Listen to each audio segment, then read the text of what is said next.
আমরা তো কম্পেয়ার করি, প্রচুর পরিমাণে কম্পেয়ার করি, প্রচুর পরিমাণে কপি পেস্ট করি। এই জন্য ধরেন আপনি হয়তো চিন্তা করছেন যে তারা না জানে কত সুখে আছে, সে না জানে কত সুখে আছে, সো আমার সুখটা কোথায়, আমি কেন সুখে না। সো আজাইরে আমরা টেনশন নিজের মধ্যে তৈরি করি, আজাইরে আমরা নিজের মধ্যে ডিপ্রেশন তৈরি করি, হতাশা তৈরি করি। আরে ভাই, আমাকে আপনাকে আল্লাহ সৃষ্টি করছে সর্বোত্তম সৃষ্টি হিসেবে, সো এত টেনশনে তো কিছু নাই। আর একটা ব্যাপার বুঝিই না যে ধরেন আপনি প্রেম করছেন, একটা দুইটা প্রেম করছেন, প্রেম করে আপনি ছেঁকা খাইছেন, ছেঁকা খেয়ে আপনি আপনার লাইফটা দিয়ে দিতে হবে কেন ভাই? আপনি 5 বছর পরে 6-10 বছর পরে দেখেন না কি হয়। এত ভালোবাসা, এত ইমোশনের দরকার কি? আপনি দেখেন, ধরেন খুব আপনার একটা নির্দিষ্ট টাইম পরে, আপনার বয়সটা যখন একটা নির্দিষ্ট সীমার উপর উঠে যাবে, তখন আপনি হাসবেন। আপনি কলেজে, ইউনিভার্সিটিতে কি করছেন এগুলোর জন্য আপনি হাসবেন। নিজেকে তখন মনে হবে যে কত ছেলে মানুষ ছিলাম, কত বোকাই না ছিলাম আমি। তো ওই লেভেলটা আসা পর্যন্ত একটু অপেক্ষা করি না আমরা, একটু সময়টাকে যেতে দিই না।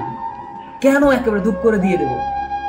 আপনি চিন্তা করে দেখছেন 8 মাসে 361, এবং এর মধ্যে 169 জন স্কুলের শিক্ষার্থী। এত ঠুনকো, মানে আমাদের জীবনটা এত ঠুনকো যে আমি ধূপ করে না, ফোন দ্বারা বন্ধ করে দিচ্ছে, ধূপ করে শেষ। মা একটু বাফা দিচ্ছে, রেজাল্ট খারাপ হয়েছে, শেষ।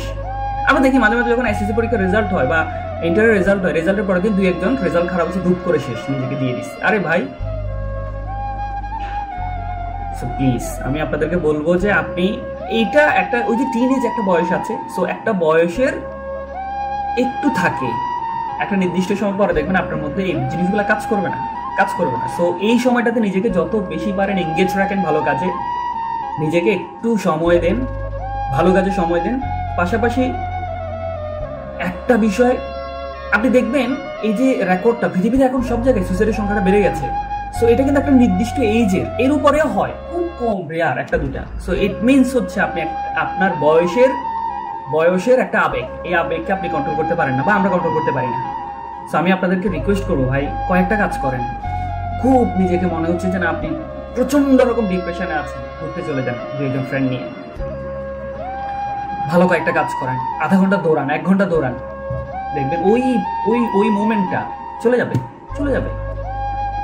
এবং তখন আপনার মনে হবে যে আল্লাহ, কি ভুল ডিসিশনটা না আমি নিচ্ছিলাম। একটু চিন্তা করে দেখেন, আমরা যদি রিলিজিয়াস অ্যাসপেক্টে যদি দেখি, আত্মহত্যা তো মহাপাপ ভাই। আমি যদি রিলিজিয়াস অ্যাসপেক্টেও দেখি, আপনার একটা জীবন, এই জীবনটা আপনাকে আল্লাহ গিফট হিসেবে দিয়েছেন, আমাদেরকে গিফট হিসেবে দিয়েছেন, সেই গিফটটা আমরা শেষ করে দিলাম। সো এটা উচিত না। আমরা যদি ব্যাক টু দ্য রিলিজিয়াম আসতে পারি, আমরা যদি ধরেন আমাদের ধর্ম আমাদেরকে যে বিষয়গুলো শেখার জন্য বলেছেন সেগুলো যদি আমরা প্র্যাকটিস করতে পারি, তাহলে হতাশার কিচ্ছু থাকবে না, আসবে না। হ্যাঁ, মানুষের জীবনে দুঃখ, কষ্ট, বেদনা থাকবেই, কিন্তু এতটা কষ্ট আসবে না যে কষ্টের জন্য আপনি আপনার নিজেকে শেষ করে দিতে হবে। আসার কথা না। আপনি ধরেন, আপনি খুব ফ্রাস্ট্রেশন আছেন, আমাকে অনেকে মেসেজ করে যে ভাই আমি অনেক ফ্রাস্ট্রেশনে আছি, আমি তখন তাদেরকে বলি যে ভাই তুমি একটু কমলাপুর রেল স্টেশনে যাবা রাত 3টার দিকে, তুমি একটু তেজগাঁয়ের যে বস্তি আছে সে বস্তিতে যাবা, শীতের একদম কনকনে পৌষের মাঘের শীতের রাত 2টা বাজে তুমি যাবা, তখন দেখবা যে আল্লাহ তোমাকে কতই না সুখে রাখছে আমাদেরকে। তো ওই মানুষগুলোর দিকে একটু তাকান, দেখবেন আপনার আবার জীবনে হতাশা, এটা এখন একটা ফ্যাশন হয়ে গেছে আমার কাছে মনে হয় যেন। আরে যান না ভাই, আপনি উত্তরায় গিয়ে যদি বলেন যে আল্লাহ তুমি আমাকে কিচ্ছু দিলা না, তাহলে আপনি কমলাপুরে যান না কেন? আপনি তেজগাঁয়ের বস্তিতে যান না কেন? সবসময় কেন আমরা তার মতো হতে চাই? ওকে আল্লাহ কত কিছু দিয়েছে, আমাকে কিচ্ছু দেয় নাই।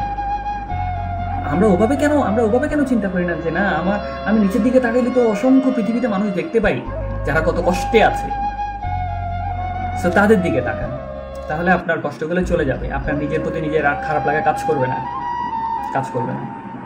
সো রিকোয়েস্ট করছি, আমার একার পক্ষে হয়তো আপনাদের সবাইকে, বা যারা এই যে যাদেরকে নিয়ে পত্রিকা রিপোর্ট হচ্ছে, তাদের এই রিপোর্টের পরিমাণটা হয়তো আমাদের পক্ষে হয়তো কমানো সম্ভব না, যতক্ষণ না আমরা আমাদের সোসাইটি, আমাদের পরিবার, আমাদের টিচার্স, আমাদের ফ্রেন্ড সার্কেল যারা আছে, তারা যদি একটু কন্ট্রিবিউট না করে, একটু যদি এই আপনার বন্ধু যে ছেলেটা একটু ডেসপারেট, একটু হয়তো দেখবেন, আপনি অবজারভেশন করবেন, আপনি কিন্তু বুঝতে পারবেন ফ্রেন্ড হিসেবে, একটু সময় যদি না দিই তাহলে সম্ভব না।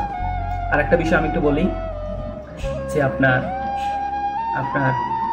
একদম একেবারে একেবারে আপনি ডাইহার্ট মনে রাখেন, একটা নির্দিষ্ট সময় পরে আপনি আপনার আজকের দিনের কাজগুলোর জন্য হাসবেন, আফসোস করবেন। সো সেই সময়টা আসার জন্য নিজেকে একটু সময় দেন। সময় তো কিচ্ছু না, আপনি জাস্ট দেখেন না, আপনার 5টা মাস 6টা মাস 1 বছর সময় যেতে দেন না, তারপরে দেখেন এগুলো নিয়ে আপনি হাসবেন। তো আপনারা সবাই ভালো থাকবেন। আর যারা সমাজকর্মী আছেন, যারা হচ্ছে সমাজকে নিয়ে কাজ করেন, যারা ভলেন্টারি কাজ করেন, স্বেচ্ছাসেবক আছেন, তাদের প্রতি আমার একটা অনুরোধ থাকবে যে আমরা অনেক কাজ করি। আমরা ধরেন শীতকালে শীত বস্ত্র বিতরণ করি, আমরা স্বেচ্ছায় রক্তদান করি, আমরা হচ্ছে আমাদের দেশের কোথাও কোনো প্রাকৃতিক বিপর্যয় হলে আমরা পাশে দাঁড়াই। ট্রু, আমি বলবো একটা এজেন্ডা আপনাদের সামাজিক যে বাৎসরিক কাজ আছে এর মধ্যে রাখেন, যে সুসাইডকে কি করে মিনিমাইজ করানো যায়, এটা নিয়ে কাজ করা উচিত। আমাদের অসংখ্য, আমরা তো বলি না আমরা উদ্যোক্তা হতে চাই, আমাদের সামাজিক অনেক তো উদ্যোক্তা কারা হয়, সমাজে যে প্রবলেমগুলো দেখি আমরা, সেই প্রবলেমগুলোকে সলভ করলেই তো, সলভ করার যে আইডিয়া ইনোভেশন, সেটাই তো আপনার একটা উদ্যোগ। সো কিছু মানুষ তৈরি হন যারা এটা নিয়ে কাজ করবেন, এটা নিয়েও কাজ করা উচিত। আমাদের সমাজকে নিয়ে যারা কাজ করছেন, ভলেন্টারি কাজ যারা করছেন, স্বেচ্ছাসেবক যারা আছেন, যারা কাজ করছেন, আপনারা এটা নিয়েও কাজ করেন। আমাদের স্টুডেন্টদেরকে কাউন্সিলিং করা উচিত। আমাদের স্কুল কলেজ কর্তৃপক্ষ, ইউনিভার্সিটি কর্তৃপক্ষকে এই একটা বিষয় নিয়ে স্পেশাল কাউন্সিলিং করা উচিত। সো দিন শেষে আসলে আমি জানি না যে আগামী 5 বছর পরে 10 বছর পরে আমার আপনার অবস্থান কোন জায়গায়। সো সেই দিনটা আসার জন্য নিজেকে শেষ করে দিয়েন না, অপেক্ষায় থাকেন। ইনশাল্লাহ দেখবেন যে এই যে কষ্টের সময়, ডিপ্রেশনের সময়, হতাশার সময়, এটা থাকবে না, এটা চলে যাবে। আরে ভাই, এত হতাশা কি আছে লাইফে? কষ্টই তো, আপনি এভাবে সান্ত্বনা দিবেন যে আরে কষ্টই তো শেষ করতে পারি না, হতাশা কোথা থেকে আসবে, ডিপ্রেশন কোথা থেকে আসবে, এত কাজ কোথা থেকে আসবে? ভালো থাকবেন, সুস্থ থাকবেন।